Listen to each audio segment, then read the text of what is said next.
to learn to ride on rocks. Right. By learning to ride at the top of a 300-foot drop. Yeah, right. Yeah, mistake can be catastrophic.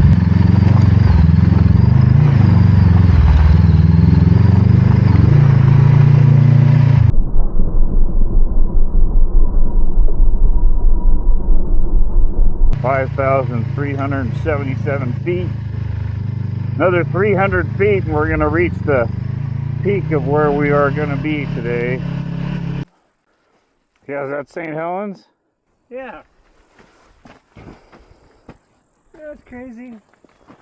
This is all volcanic rock, all the way from the top of these ridges. So at some point there was a volcano that was taller than all this.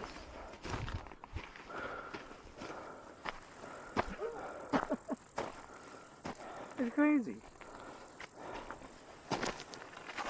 This is a northern section of the Oregon BDR that I did with a friend of mine who happens to be my uncle. I was on a 2013 Honda CB500X. At the time I thought it was going to be undersized for what we were doing, but it turned out to be more than enough. Probably would have had a better time, easier time at least, had I been on something smaller. This is the setup that I had. You can see I've got my phone and a RAM mount on the handlebars, which I really like that mount. I haven't had any problems with it. I don't ever fear that my phone's going to come out. A lot of the guys like the quad lock, and I have nothing bad to say about that. But I get to use whatever phone case I choose. I don't have to use a quad lock specific one, and I can upgrade my phone or take my case off and still run it on there. This is the secret sauce. Having the GMRS radio on the handlebars, being able to communicate that way. The way that works is a Bluetooth connection to my headset that's mounted in my helmet, which I have a Senna. My riding partner had a Cardo. We're able to switch to the same channel on our radios and communicate that way. You don't have to reach down and hit the radio button. I have a push to talk button that's also Bluetooth communicating with the radio that's mounted on my handlebar. Continue to ride, having your hands on controls. Now you can totally just run Bluetooth communication from helmet to helmet.